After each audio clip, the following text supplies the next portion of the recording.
Welcome to Zooming In on Hate, where we offer some clarity on the world of online hate, one conversation at a time. From policies and strategies to the latest trends and themes, we zoom in on what really matters in making the online space safer and transparent for us all. And for a change, we're looking beyond the borders of the European Union. Regular listeners will know that we often spend a lot of time unpacking EU policies and legislation, things like platform regulation, the DSA. But for this episode, we're setting that aside for a moment. Instead, we're turning our attention to Russia, where the legal framework around hate speech may look familiar on paper, but operates in a very different political and social context.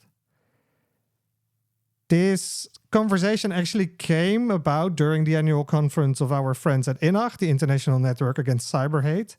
And their gathering brought together researchers, activists, practitioners working on hate speech and extremism from across the world.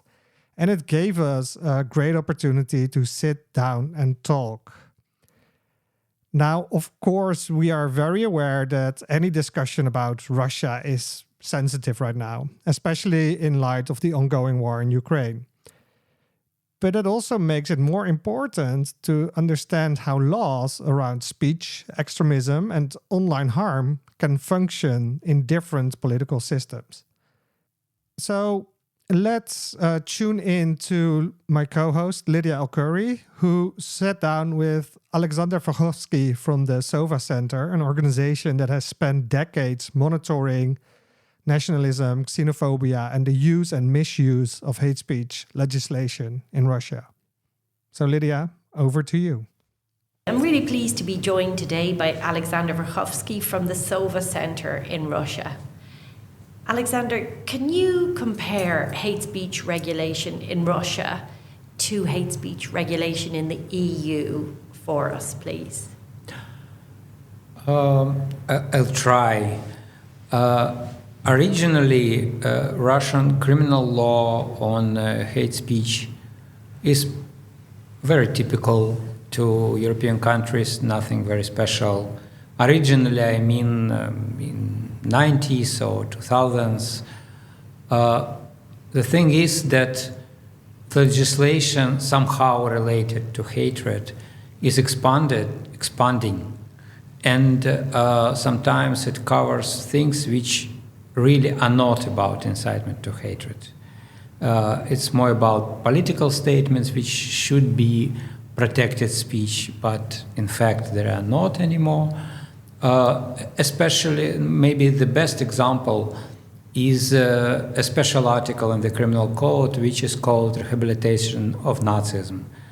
Its original version was based on a very typical for many European countries norm that denial or glorification of Nazi crimes during Second World War are punishable.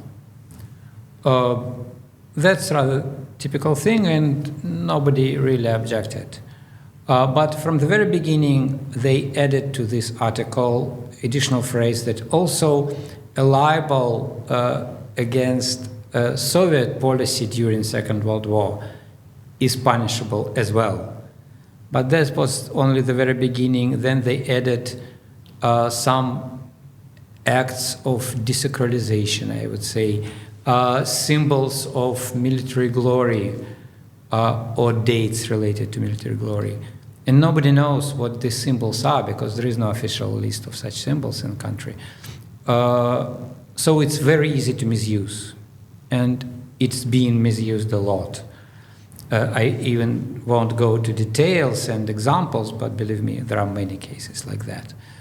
On the other hand, the article on incitement to hatred, criminal article, was implemented in 2010 more and more frequently for various, mostly really not exactly maybe hateful, but surely intolerant statements or memes or whatever, mostly on the internet, of course. And the problem was that while the law itself did not change at that point, enforcement has changed.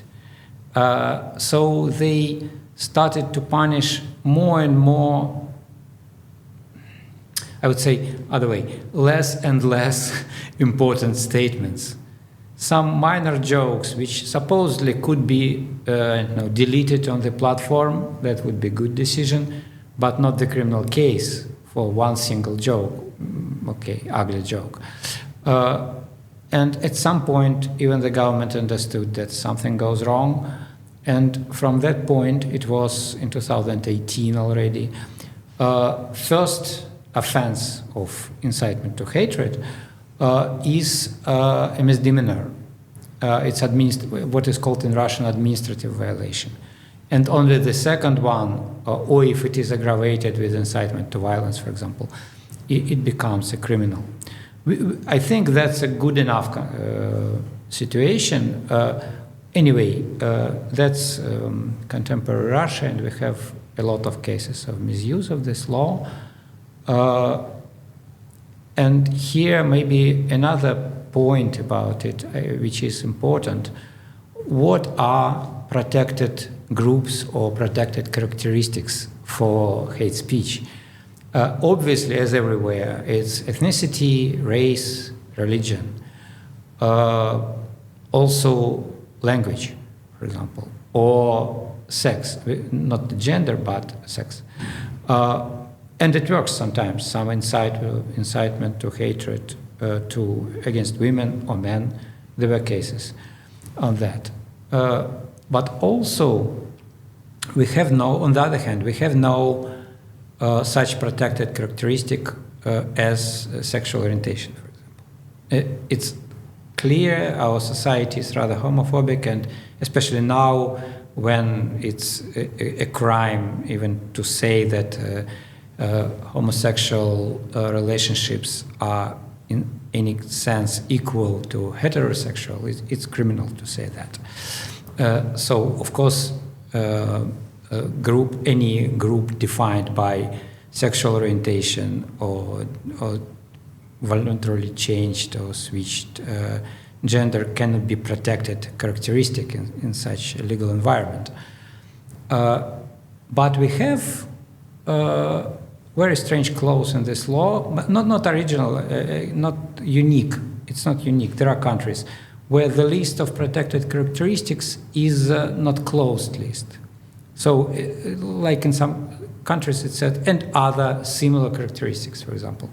In Russia, it's incitement of hatred or hostility against certain social groups, which could be, for example, as many LGBT activists said, for example, first of all, that it's about them.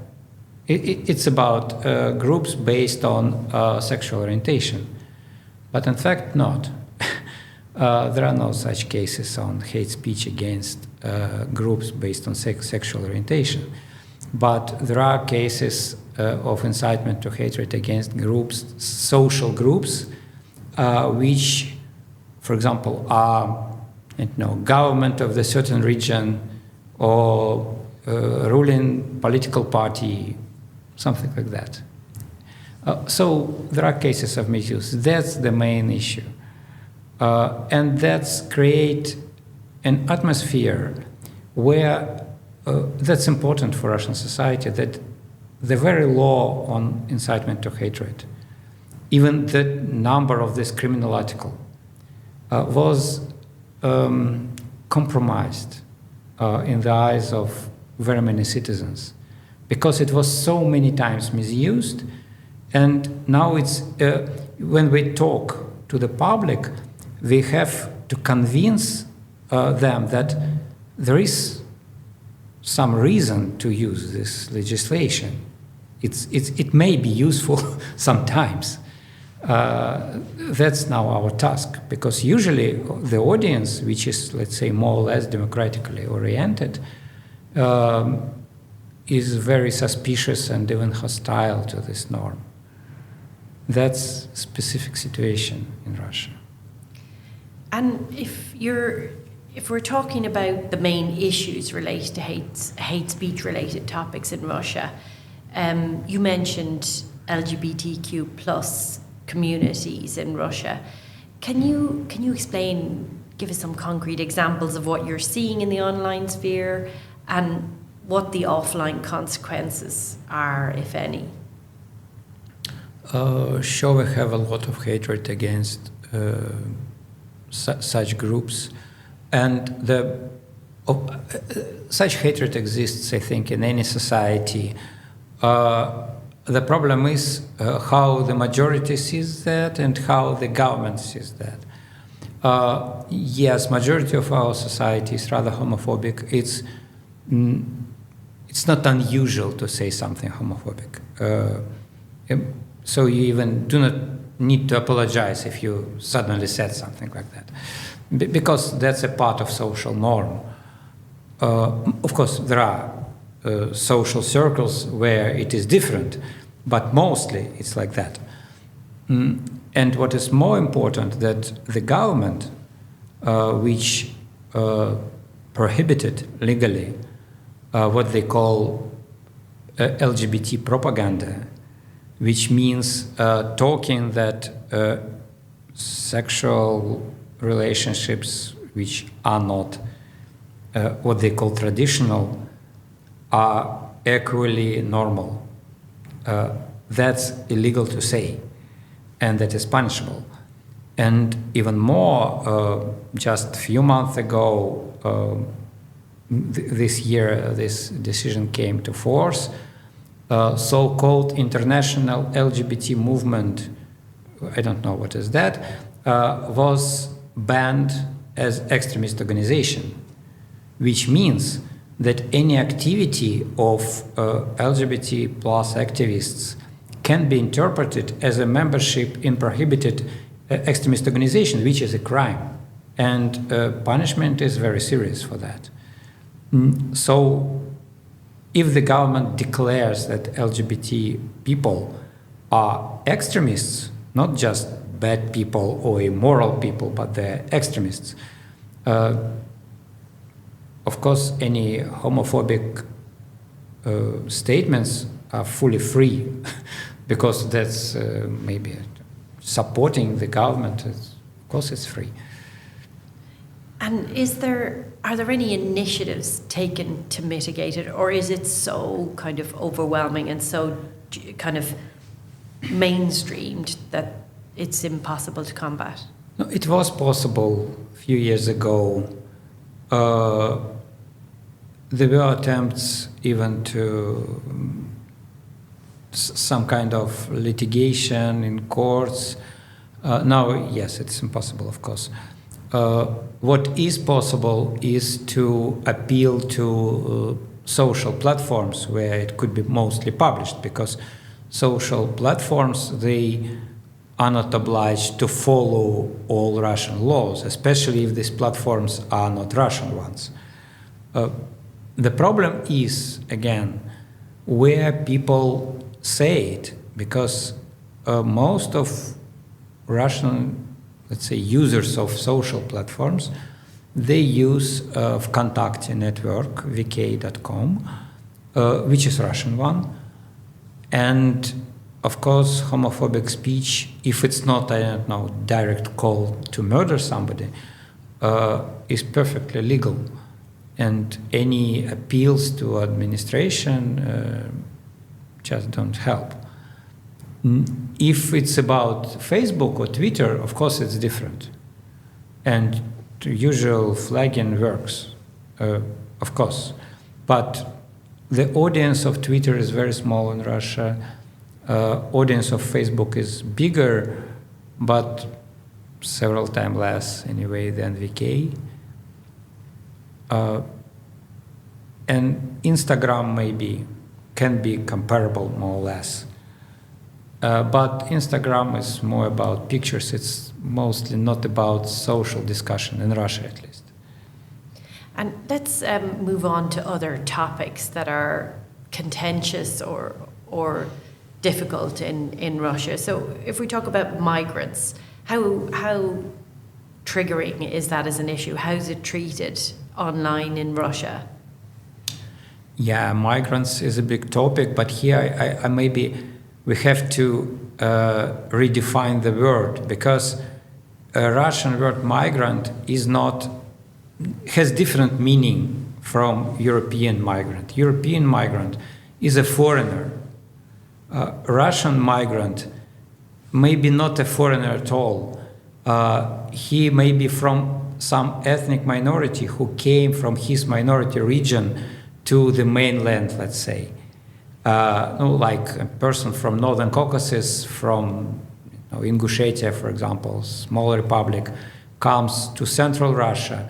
He is perceived like migrant because he does not look like majority, and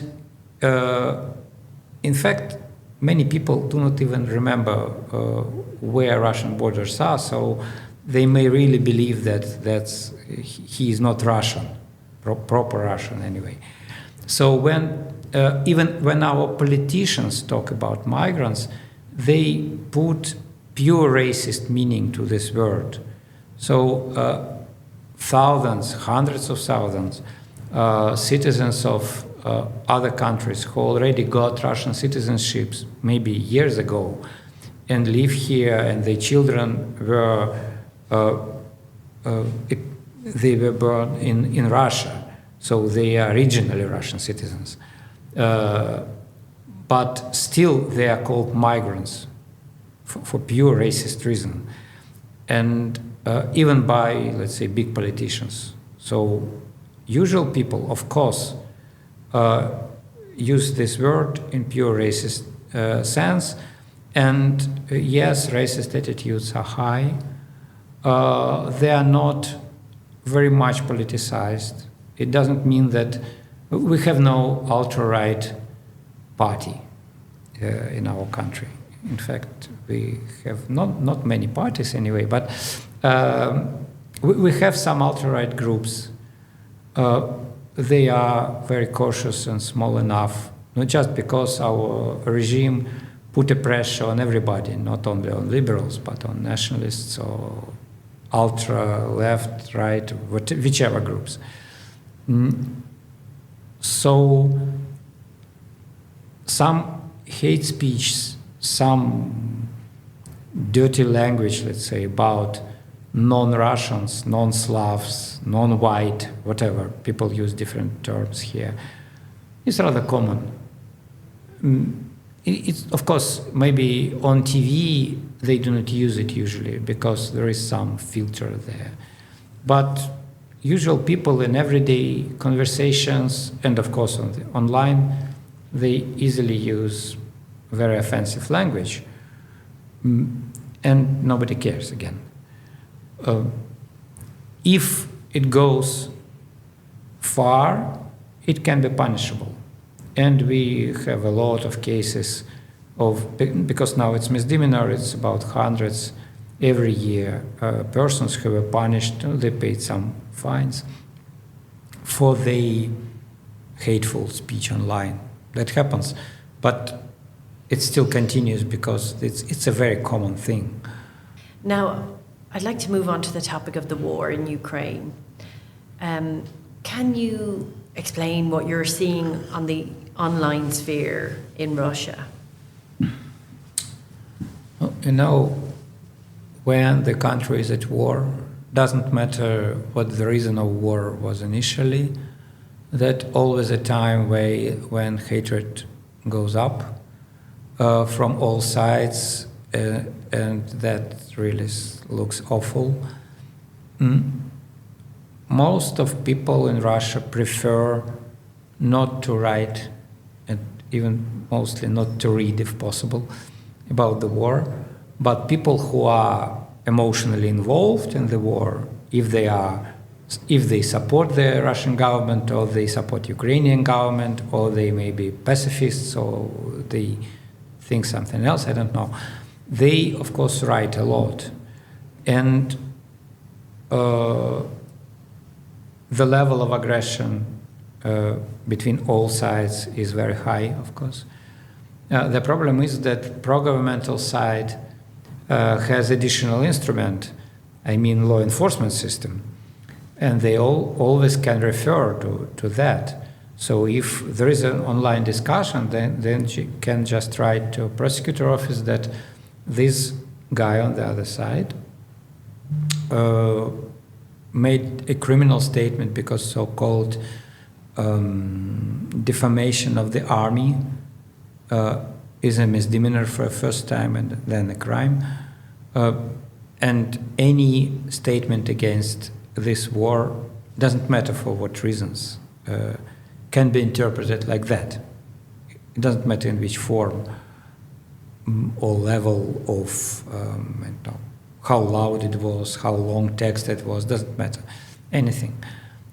So this discussion is not symmetrical, of course. And most of speech which could be called anti-war is produced by people who are abroad. I mean, Russian citizens mostly who immigrated. On the other hand, there are some Russian citizens who lived in Western countries before the war for years, and they support Russian government. Such people also exist, and there are many. So that's a complicated situation, and that's very difficult to appeal to platforms here, because sometimes that's a pure ethnic hate speech. Like when somebody says about Ukrainians that they are pigs or whatever, that's understandable for people in Facebook, for example. That's a hate speech. But if they support the war, support military operation, bombing something, that's a political statement. It's not pure hate speech. And Facebook, for example, cannot deal with that, because that's if the war already exists, of course there are people who support different sides and they support military operations. The problem is, again, the language, how they support these military operations, how hateful these messages could be, and of course they are very hateful. So here we have very limited possibilities to do anything with that. And the law is on the side of the pro-government. Oh, of course, the law is on their side, but it's not only about the law. It's about the very situation of the war, which of course everybody understands that the war is a time when people become more aggressive. And what Facebook or Twitter or whichever else administration can do with that, because if they try to filter speech the same way as in usual time, maybe it would be better just to forbid everybody in Russia and Ukraine to use platforms, because of course the level of aggression is much higher. They cannot do that, and maybe it's good they do not do that. So they have to shift the threshold of cyber hate, which should be filtered. And that's a challenge for them. And just to wrap it up, I mean, the outlook isn't great for the online space in Russia at the moment. And it feels like hate speech is just proliferating with impunity, apart from a few small examples. Is there anything on the horizon to brighten the outlook? Is there any hope on the horizon for the situation for marginalized groups, say migrants in the Russian sense of it, or LGBTQ plus communities, or any other ethnic groups touched by this hate speech that might just improve the situation? Good question. I'm not very optimistic here. First of all, I think the war has to end, because in time of war it's very difficult to do anything with any kind of hate speech, just because the general level of aggression in society is so high. And it affects not only Russian-Ukrainian relationships, it affects everything. And even this hate speech against LGBT plus community also has relationship with that, because they are perceived by the haters as, I don't know, some moral agents of the enemy, something like that, I don't know. So while the war is continuing, practically nothing can be done. But of course it will finish, I don't know, somehow, sooner or later, hopefully sooner. And from that point, the government and I think some parts of the society will think what to do with this high level of aggression, because that's bad, in fact, for everyone. So, Alexander, it sounds like the environment you're working in is very, very constrained and very limited. How do you manage to keep going, keep fighting against hate speech? As I've said, when we talk about hate speech on ethnic or religious ground, in principle, it is seen by the majority of society and by the government as a good thing to oppose such a hate speech. Of course, if we talk about LGBT issues, it will be different. But there is some general idea that tolerance is better than intolerance. So we can continue that. On the other hand, while we criticize the government for this and that, for many things, in fact, government can do something. And they tried. Our legal entity was closed last year, for example, for some ridiculous accusation. But still we can continue working. For how long, I don't know, but at least while it is possible, we continue. Alexander Verkhovsky, thank you for joining us on Zooming In on Hate. Thank you for having me here.